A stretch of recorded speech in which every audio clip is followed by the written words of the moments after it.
Bien, hemos tenido una primera lectura en Números 11. El Señor, a través del estudio de su palabra, ha sido muy específico. Hemos leído Números 11 y hemos visto que el Señor ha escuchado al pueblo quejarse de que los ha sacado de la esclavitud, ¿sí? Y los ha llevado de la esclavitud de Egipto a la libertad hacia una tierra prometida. El Señor tranquilamente, así como vimos el milagro de la multiplicación de los peces, cuando Jesús camina sobre las aguas y sube a la barca, inmediatamente llega a la otra orilla, el Señor ha podido cogerlos, trasladarlos automáticamente de Egipto a la tierra prometida. Pero como bien sabemos, estas son cosas que son figuras de realidades superiores. La salida de Israel de Egipto prefiguraba la salida del pueblo de Dios de la esclavitud del pecado. De la esclavitud de Egipto es una sombra a la esclavitud del pecado, que es una realidad. Entonces, por eso en el Nuevo Testamento, cuando dice acerca de Jesús, de Egipto llamé a mi hijo, estaba diciendo claramente de que lo que realmente estaba sucediendo es que estaba sacando de Egipto al pueblo de la esclavitud, de Egipto a la libertad del pecado. Y es gran sombras. Aquí también vemos que se quejan de que solo comen maná. Preferimos seguir siendo esclavos en Egipto comiendo puerros, melones, carne, pescado de balde. Y esto suele suceder en nuestras vidas. Cuando nosotros empezamos a pasar por causa de seguir el camino del Señor, empezamos a experimentar ciertas dificultades y a veces queremos mirar para atrás y decir, ay, ¿qué hago yo aquí? Me gustaría comer esos puerros, melones, peces de balde, o sea, vivir la vida anterior. Eso era de lo que se estaba quejando el pueblo. Y sabes que Dios escuchó y se enojó. Sí, pero Moisés también se enojó. En la actualidad también nos sucede lo mismo. Nos quejamos de, no nos quejamos decimos que no nos quejamos de Dios, pero en el fondo siempre nos quejamos de Dios. ¿Por qué nos pasa esto? ¿Por qué nos pasa aquello? Diciéndole a Dios, Señor, pero ¿por qué me pasa esto? Como si lo que Dios pone en tu vida no es algo que Dios quiere que tú pases. ¿Mm? Dios es soberano. Entonces, imaginaos una escena. Ahora vamos a leer Juan 6 del 35 al 46, aunque nos fijaremos hasta el 40 más o menos, pero lo llevaremos hasta el 46 y nos daremos cuenta desde el versículo 35 que Jesús les dice, yo soy el pan de vida.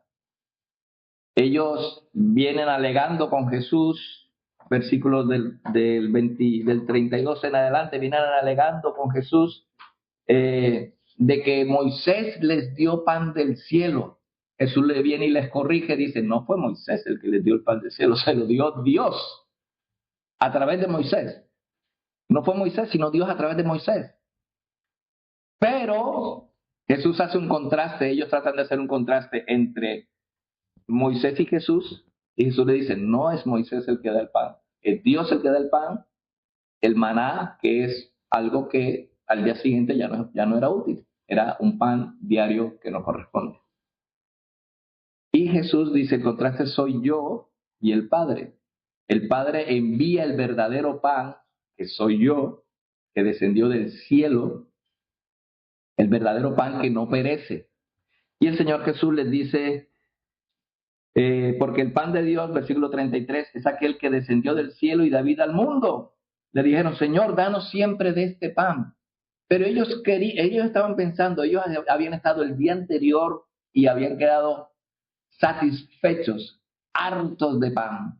Habían quedado hartos de pan del otro lado después de la multiplicación de los panes, quedaron hartos de pan. Llegan al día siguiente, vuelven en la barca y están ahí y no encuentran a Jesús, ni a Jesús ni a nadie.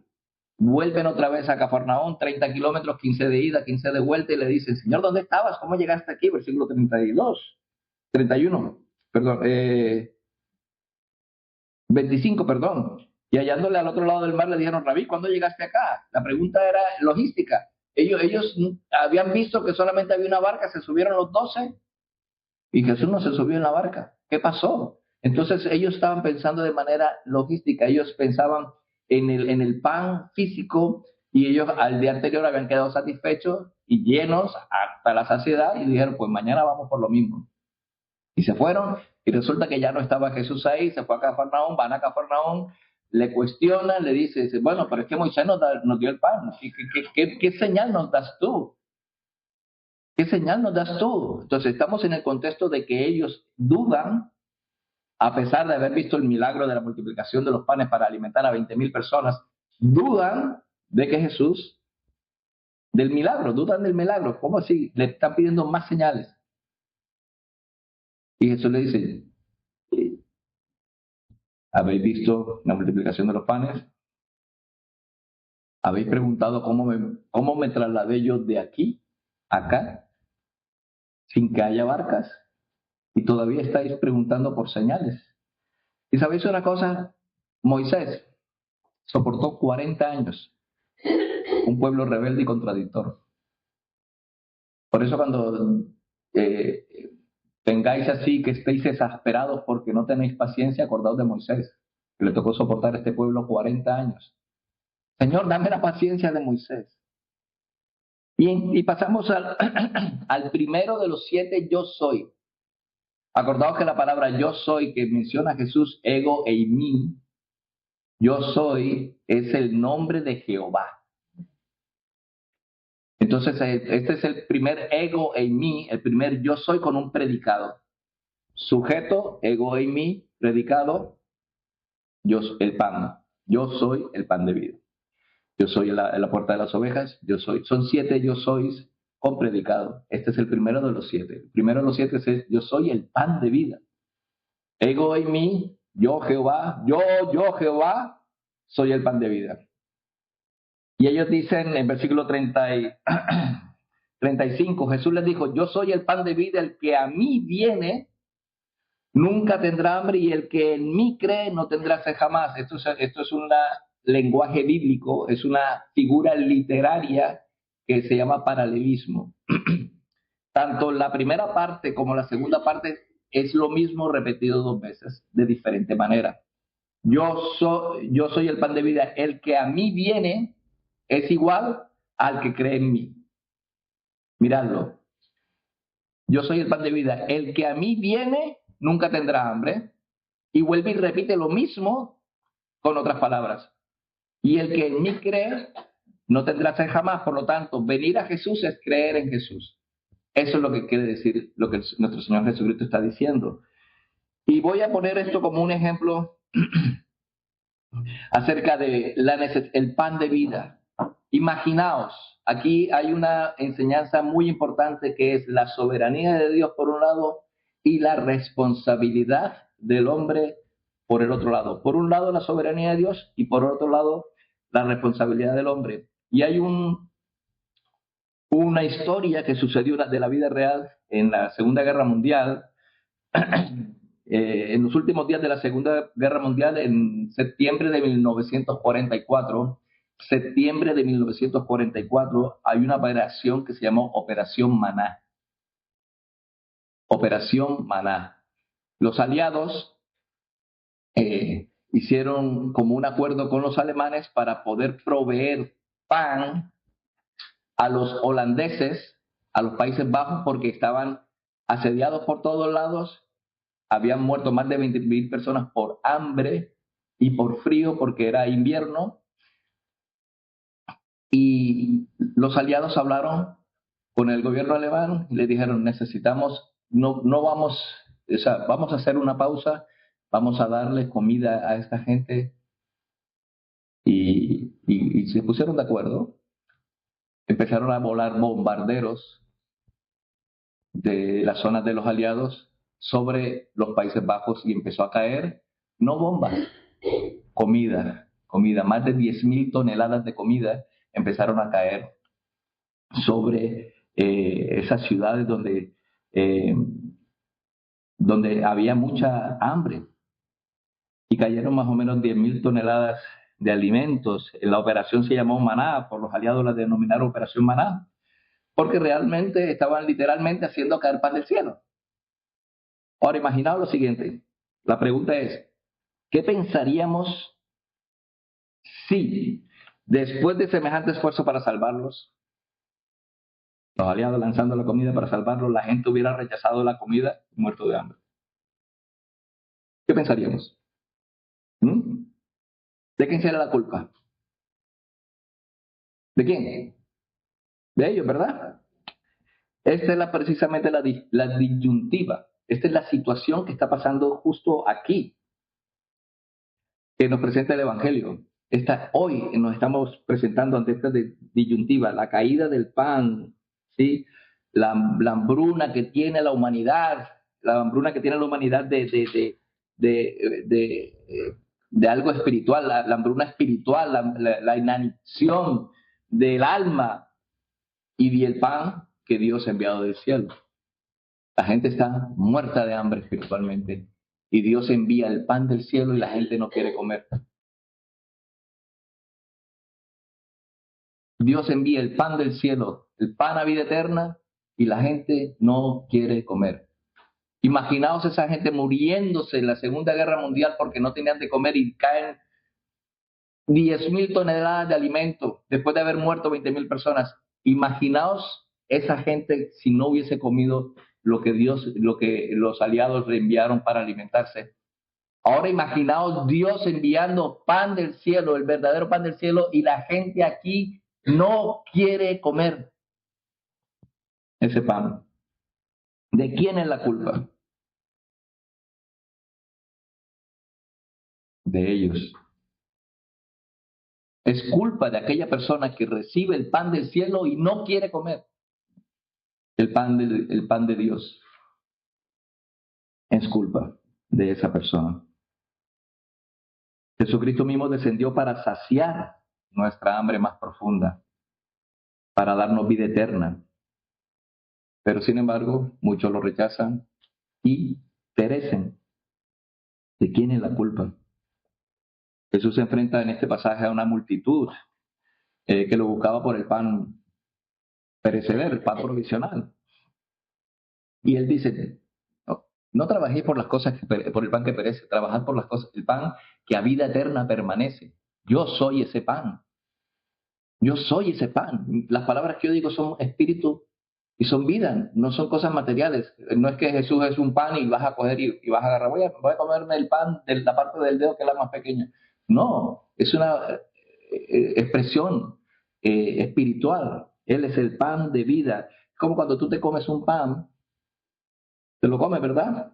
Y luego el pan se integra en tu cuerpo y te alimenta. Eso es lo que está tratando de decirnos Jesús. Si coméis mi palabra, mi verdad, no tendréis hambre, seréis llenos del pan de vida y serás saciado, porque es un pan que permanece para vida eterna. Entonces, aquí estamos haciendo un paralelismo entre lo que el pan que mandó Moisés y el verdadero pan, el pan que proveyó Dios a través de Moisés y el verdadero pan que proveyó Dios directamente desde el cielo, Jesús. Entonces, las características, el maná en el desierto, Cristo el pan de vida. Por un lado, el origen es de parte de Dios, el del maná es de parte de Dios, por medio de Moisés, y de Cristo dado directamente por el Padre, descendido del cielo. ¿Cuál es la naturaleza? El maná es físico y perecedero. ¿Sí? Y debía recogerse cada día. Cristo Jesús es espiritual y eterno. Y es recibido una sola vez y para siempre. Una sola vez. Tú no tienes que estar aceptando a Jesús cada vez. Ay, Señor, yo te acepto. ¿Y qué pasó con la última vez que me aceptaste? ¿Se te olvidó o qué? No, tú aceptas a Jesús una vez en la vida y una vez lo aceptas, para la gloria de Dios, tú eres alimentado permanentemente por Él. El propósito, el maná, era para satisfacer una necesidad física temporalmente. Y Cristo sacia las necesidades espirituales más profundas de manera permanente. Ya está viendo la comparación, la sombra que era el maná y la realidad que es Cristo. Y el significado. El maná era un tipo, era una figura que apuntaba a una realidad mayor. Cristo es el cumplimiento, la verdad suprema a la que apuntaba el maná. Por eso Jesús dice, yo soy el verdadero pan. Yo soy el verdadero pan. Vuestros padres comieron y cuando comieron, ¿os acordáis de Números 11? Comían y decían que siempre estamos comiendo lo mismo, siempre quejándose. Jesús, cuando tú consumes la palabra de Dios, que es Jesús, te sabe a todo.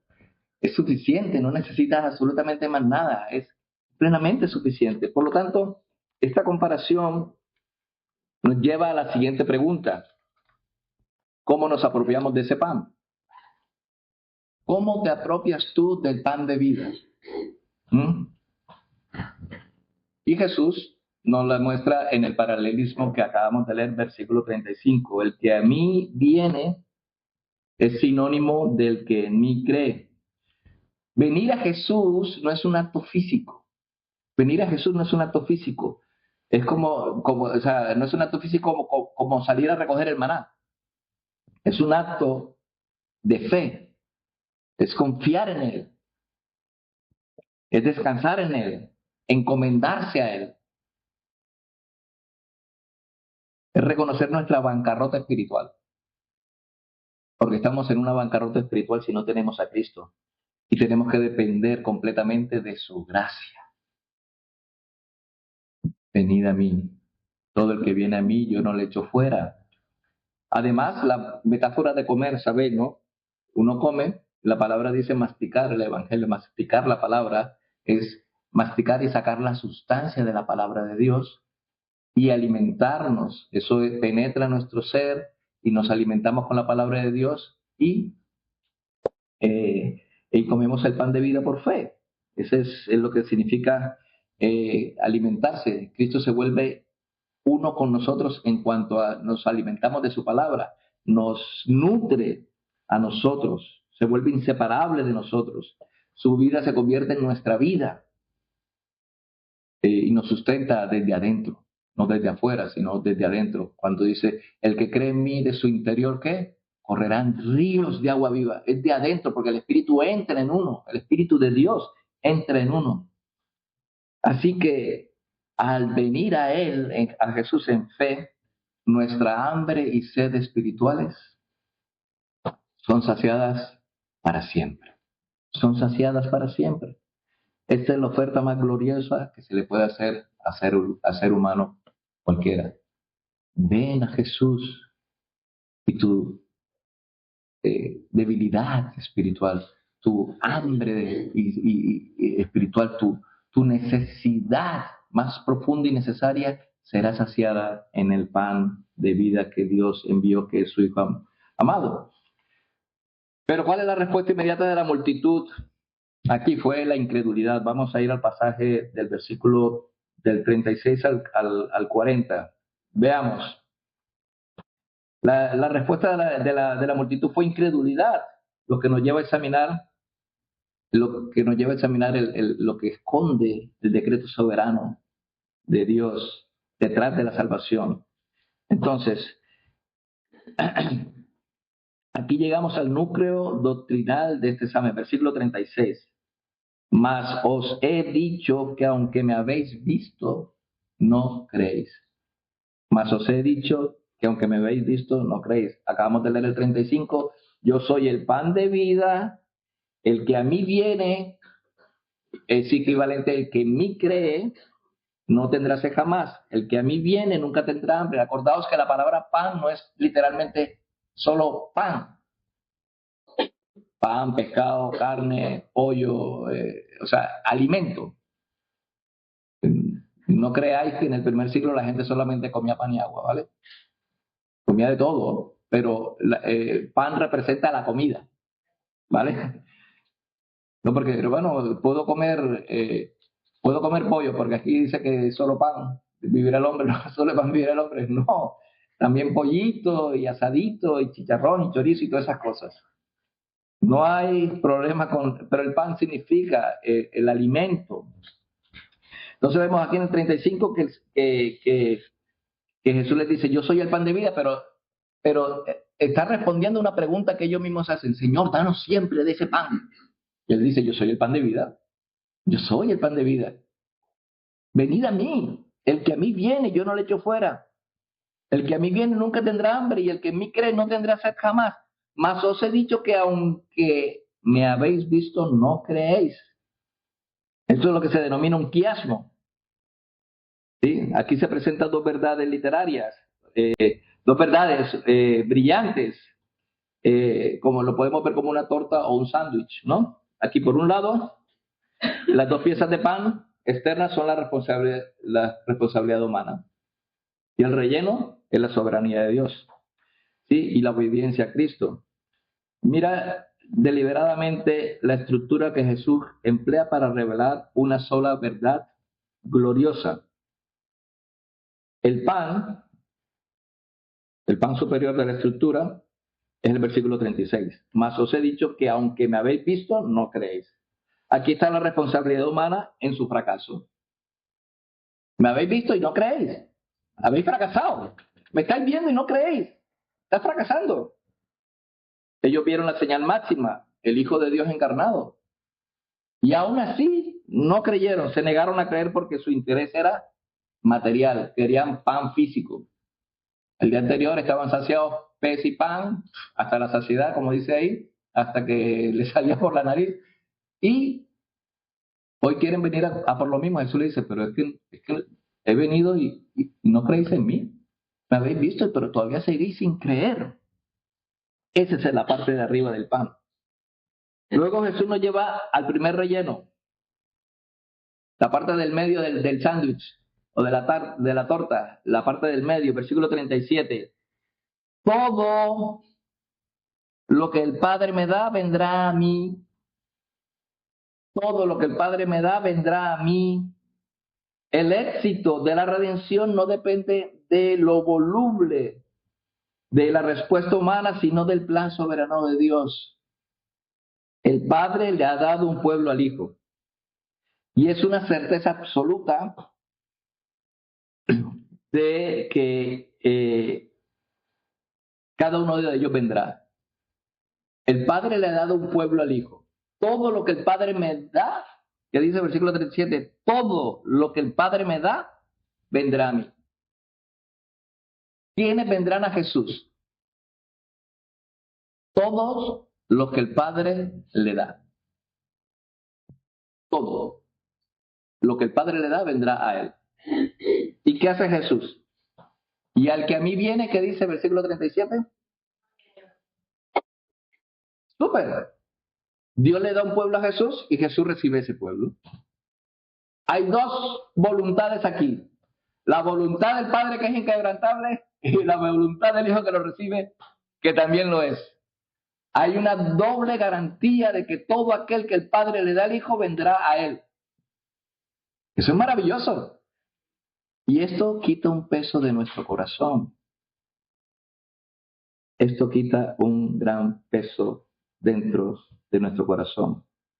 Ahora el versículo 38. Versículo 38, ¿qué dice? Dice, porque he descendido del cielo no para hacer mi voluntad, sino la voluntad del que me envió. ¿No? Aquí entendemos por qué la incredulidad de la multitud no es un fracaso para Jesús. La gente no creía, pero no era un fracaso de Jesús. Su misión no era satisfacer los deseos de la multitud, sino cumplir la voluntad del Padre. Repito, Jesús no fracasa. La voluntad de Jesús no era satisfacer los deseos de la multitud, sino de cumplir la voluntad del Padre. ¿Y cuál es la voluntad del Padre? que todo lo que Él le da a Jesús no se pierda, sino que tenga vida eterna. Ahora, la pregunta es, ¿puede Dios hacer eso? ¿Puede Dios sustentar a ese todo pueblo que venga a Jesús?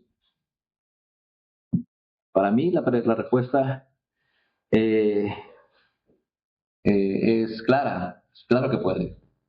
Entonces, aquí la voluntad del Padre, ¿sí? Aquí la voluntad del Padre se cumple en Jesús. Jesús cumple la voluntad del Padre. Entonces, el éxito de esta misión no radica en, en que la gente sea satisfecha, sino en la obediencia a la voluntad del Padre.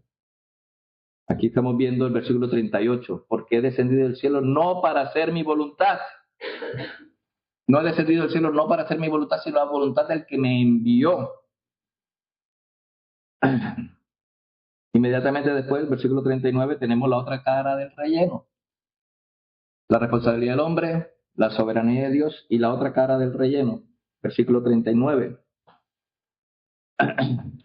Que vuelve y enfatiza la soberanía de Dios. Y esta es la voluntad del Padre. Y 39. Y esta es la voluntad del Padre, el que me envió. Que todo lo que me diere, que de todo lo que me diere, todo lo que me diere, estoy utilizando un neutro, de todo lo que me diere, no pierda yo nada. No pierda yo nada. De todo lo que el Padre le da al Hijo, no se va a perder nada. Cero. Todo lo que el Padre da, ¿qué es lo que va a salvar Jesús? Todo. Todo lo que el Padre da, todo lo rescata Jesús. El Padre me da todo, todo lo que el Padre me da, lo voy a rescatar yo todo. No pierda yo nada, sino que lo resucite en el día postrero. Y ahí está. La voluntad del Padre no era salvar a toda la multitud, sino preservar perfectamente a cada uno de los que le fueron dados. No salvar a toda la multitud, porque entonces todos seríamos salvos. Entonces, ¿para qué predicamos? ¿No? Sino salvar a aquellos que el Padre escogió, ese pueblo que Dios le dio al Hijo, y el Hijo dice, a este pueblo que tú me das, yo lo voy a salvar. Todito. Me has dado 100, salvaré a 100. Se desvió una oveja, pero la traigo. Y entonces son 100. Aunque hay una oveja descarriada, la he traído y ahora otra vez el pueblo está completo. Yo voy a salvar a todo lo que el Padre me dio.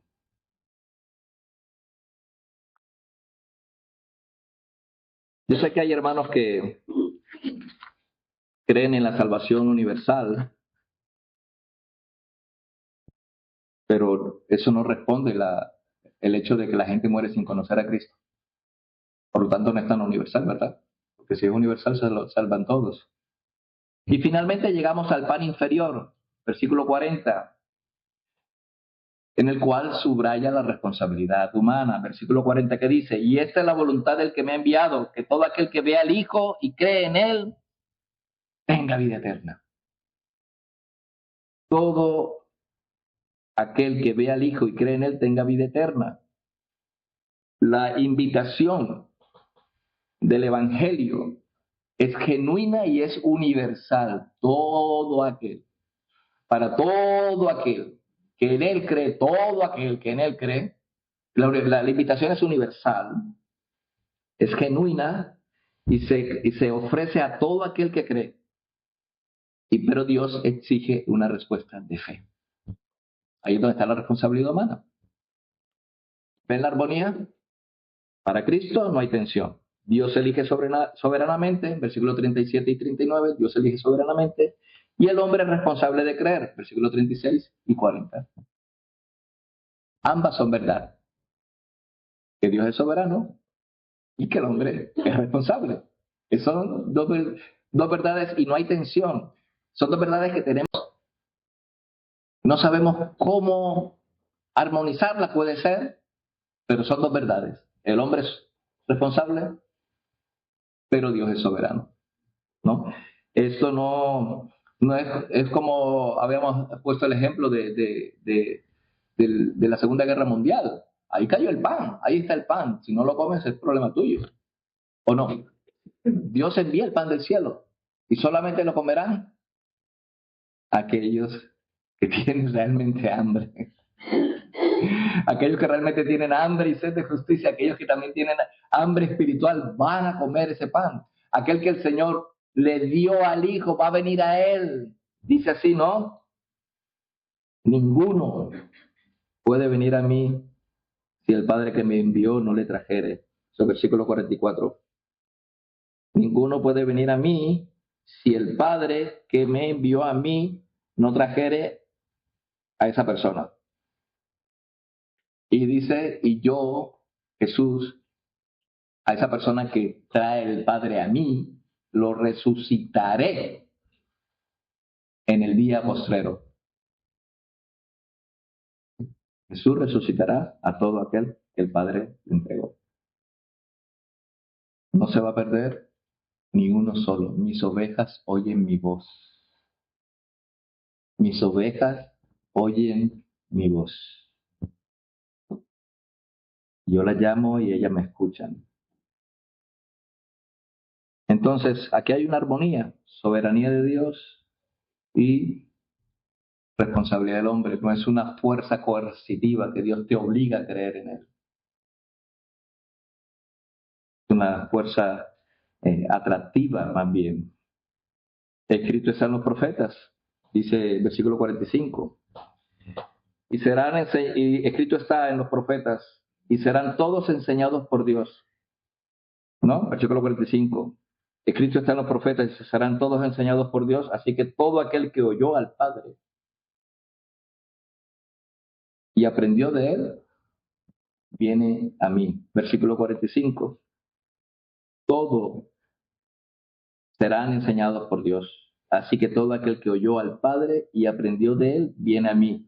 La atracción soberana de Dios ocurre a través de la enseñanza de su palabra. Es la palabra de Dios, es la verdad de Dios la que ilumina el corazón y atrae al pecador a Cristo. Es esta palabra que atrae al pecador. Por eso nosotros anhelamos siempre proclamar esta palabra. La palabra de Dios, cuando tú la proclamas, el que es enseñado por Dios vendrá a Jesús. Tú no le vas a traer a Jesús hablando de Siddhartha Prabhupada o hablando de Mahoma o hablando de Hare Krishna y todas esas cosas. Tú traes a la gente de Dios, la gente que Dios escogió, la traes a Cristo a través de la proclamación de su palabra.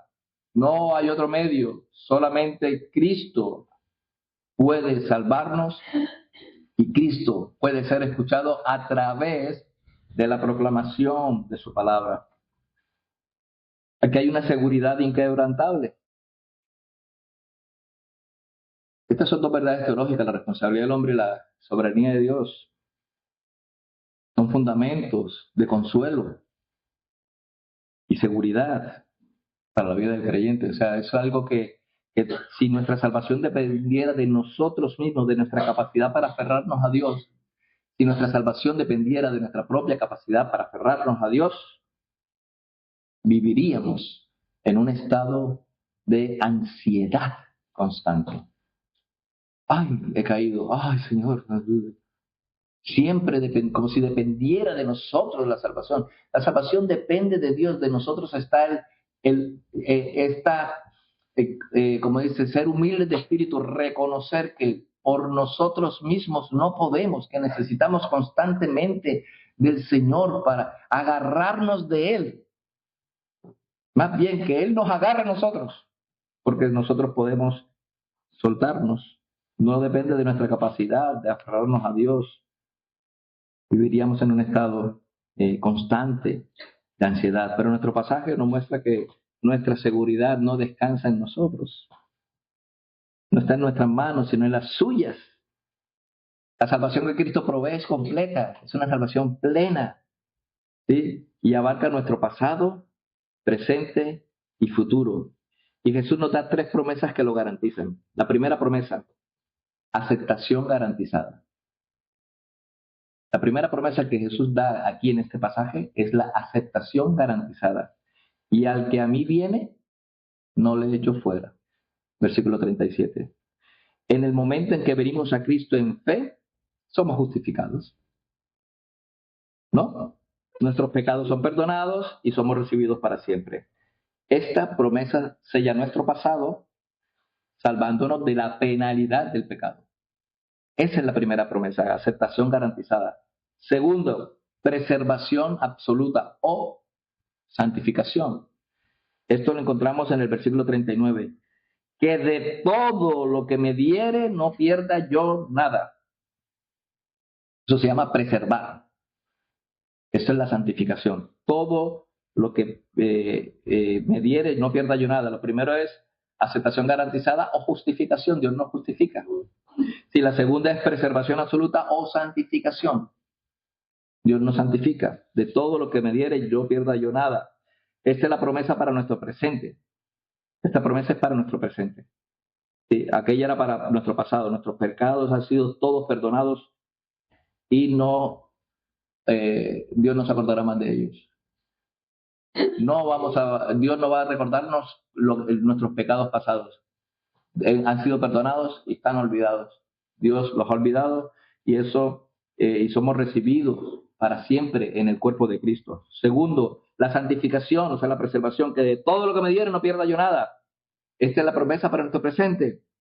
La misión de Cristo es proteger y preservar a cada uno de los suyos.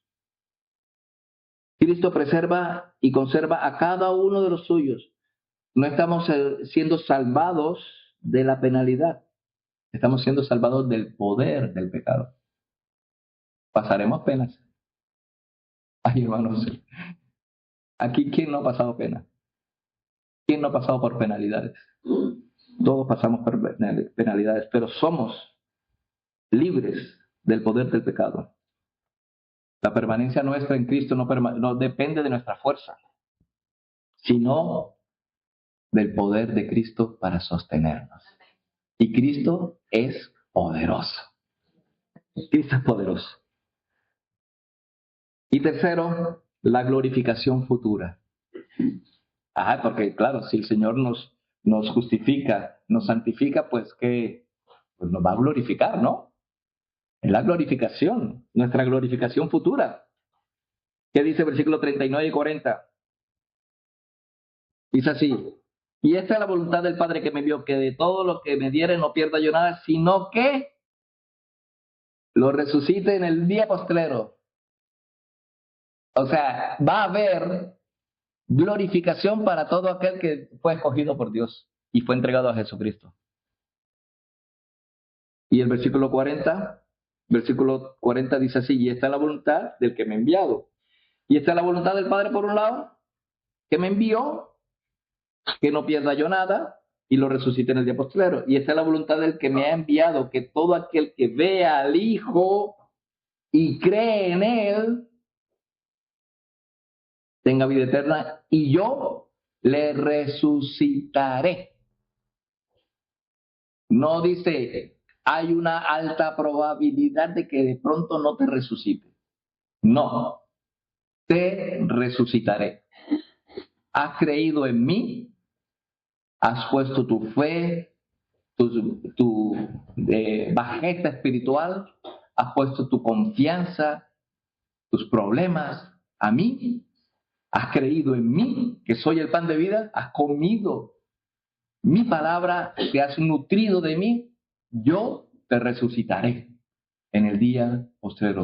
No es algo especulativo, es algo certero. ¿Y qué nos dice Romanos 8? ¿Qué nos dice Romanos 8? Alguien que lea el Romanos 8 con gusto. O permitidme que lo lea yo. Versículos 37, 38, 39. ¿Sí?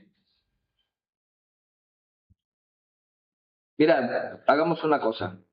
Vamos a leerlo del 28 al 39, que es hermoso. Y esto es lo que se llama, es exactamente lo que hemos visto hoy. Dios salva Dios justifica, Dios santifica y Dios glorifica. Y miradlo. Y sabemos que los que aman a Dios, 8:28, Romanos 8:28. Romanos 8:28. Y sabemos que los que aman a Dios, todas las cosas le ayudan a bien. Esto es a los que conforme a su propósito son llamados, porque los que antes conoció también los predestinó, para que fuesen hechos conforme a la imagen de su Hijo, para que Él sea el primogénito entre muchos hermanos. Y a los que predestinó, a eso también llamó, y a los que llamó, a eso también justificó, y a los que justificó, a eso también glorificó. Quiero que os deis cuenta que está hablando en pasado. No es algo que va a ocurrir en un futuro lejano, cuando haya 1000 años por allá, 1000 años por acá. No, no, no, no, no. Es una cuestión que sucedió en la cruz del Calvario. Fue un solo acto de redención para toda la humanidad, para siempre. A esto también glorificó. ¿Qué pues diremos a esto?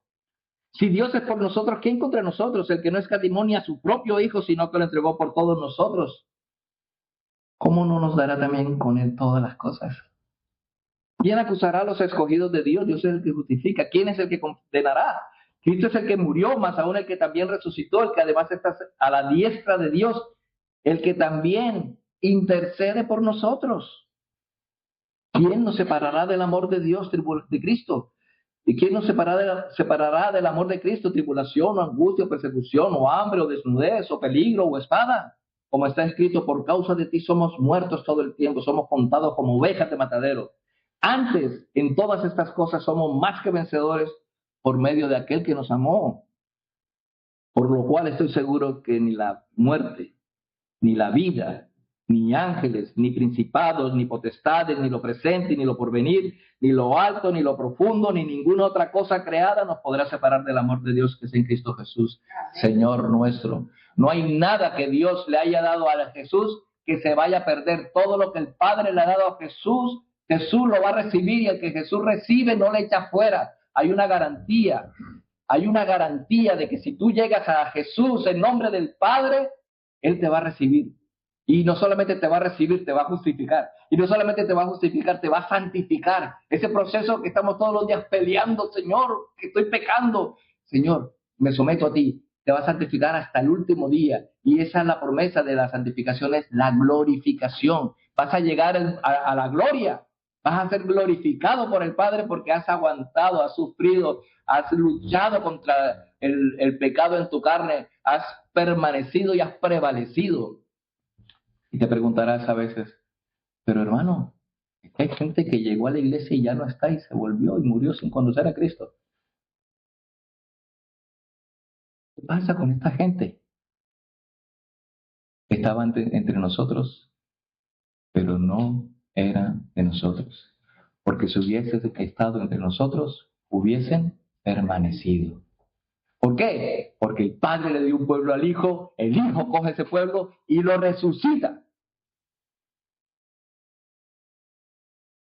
¿Sabéis qué?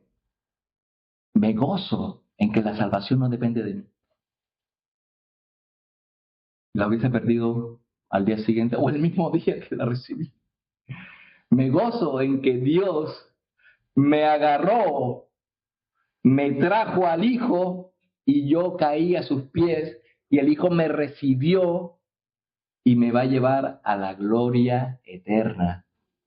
Porque el que comenzó la obra en vosotros la va a terminar hasta el día de Jesucristo, hasta el día de su venida. No hay fisura en la soberanía de Dios, pero tú tienes que responder. Tú tienes que responder. Tienes que responder a Dios. ¿Qué pasó con aquellos que no eran? Perdieron su salvación. Hermanos, nuestra doctrina de la salvación debe fundamentarse en la palabra de Dios, no en la experiencia humana. No depende de que veamos gente que viene y se va, viene y se va. Depende de lo que enseña la palabra acerca de los escogidos de Dios. Ni uno solo se va a perder. Y cuando nosotros predicamos el Evangelio y proclamamos el Evangelio, ¿qué es lo que estamos haciendo? Haciendo universal la proclamación del Evangelio para que todo aquel que en él cree, y entonces el que cree, viene. No se pierda, más tenga vida eterna. Entonces hay que proclamar el Evangelio porque aquí hay pueblo de Dios. Entonces, el pueblo de Dios aprende de Dios, escucha a Dios y viene ¿a quién? A Jesús. ¿Y Jesús qué hace? No le echa fuera, lo recibe. Por eso predicamos el Evangelio. No para que la gente se condene, porque ya la gente está condenada. Predicamos para que salgan de las tinieblas a la luz. Predicamos para que el que es del pueblo de Dios, que está allá afuera, que nosotros no sabemos, oiga la voz del Padre y venga al Hijo. Por eso predicamos el Evangelio. Anhelamos que todos los escogidos de Dios, de toda lengua, raza, nación, lleguen a Cristo, pero para eso necesitamos la palabra del Señor. Si predicamos un evangelio que no es el evangelio, lo más seguro es que en vez de venir cristianos vendrán cristinos y cristinas, pero cristianos ni uno solo. Tenemos que venir a predicar el evangelio. Perdonad la broma, pero es que realmente es así. Tenemos que predicar el evangelio de verdad. Entonces, ¿qué pasa? Que luego al final de Juan 6, la gente se aparta. No lo vamos a ver hoy, pero en Juan 6 los discípulos, esos que se decían discípulos del Señor, se apartaron. Se apartaron. Dijeron, uy, esta palabra es muy dura. Queríamos hacerlo rey, pero ya parece como que no vamos a hacerlo rey ahora. Vamos a crucificarlo mejor. Y creo que eso fue lo que sucedió. Pero tenía el Dios un propósito en esto. Yo quisiera que hoy pensaras en este mensaje que es tan sencillo como profundo. Hay un hambre en el corazón humano, el dinero, el éxito, el placer o la religión no pueden saciar. Solo hay un alimento que puede satisfacer el alma y dar vida eterna. Jesús, el verdadero pan de Dios, el pan del cielo. Es superior a cualquier sustento terrenal. Y porque tu salvación no está segura por tu debilidad, sino por su poder. Ven, confía, ven a Él con temor, con gozo, con gratitud. Nuestra seguridad no descansa en nuestras fuerzas para aferrarnos a Él, sino en la promesa inquebrantable de no echar fuera a nadie que viene y de no perder a ninguno de los que el Padre le ha dado. Ni uno solo de los que el Padre dio al Hijo se va a perder. ¿Eres tú uno de esos? Si aún tienes dudas, si no sabes si estás seguro de eso, recuerda lo que te estoy diciendo. ¿Tienes lucha con el pecado? ¿Estás luchando por tu pecado, contra tu pecado? ¿Estás vivo? Los muertos no luchan, los muertos están muertos. Pero si luchas por agradar a Dios, porque sabes que estás fallándole al Señor, porque quieres serle fiel, estás bien, estás luchando, estás bien. Pero si te da igual el pecado, a lo mejor no es que estés muy vivo tampoco. Por lo tanto, te animo a que te acerques a Cristo. Si tienes dudas, puedes preguntarme a mí. Puedes acercarte aquí a los pastores, puedes acercarte a hermanos que tienen rato de estar en los caminos del Señor. Puedes consultar, pregunta. Puedes venir a los estudios de sábado cada 15 días. Este sábado que viene nos toca también. Estamos esperando que digan, sí, en mi casa, hermano. Estamos deseando que te acerques a Cristo en confianza. La salvación no depende de ti.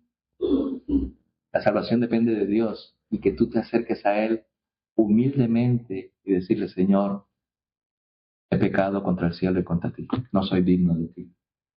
Y el Señor te va a decir, venid a mí. Venid a mí todos los que estéis trabajados y cargados y yo os haré descansar y hallaréis consuelo para vuestras almas. Y todo aquel que Él salva no se pierde, sino que el Señor lo preserva hasta el día de Jesucristo. ¡Qué confianza, hermanos! Qué tranquilidad saber que no está en nuestras fuerzas, sino en la soberanía de nuestro Dios tan bueno.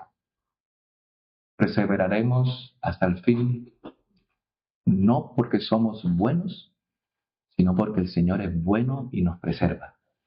A Él sea la gloria por los siglos de los siglos. Amén. Oremos.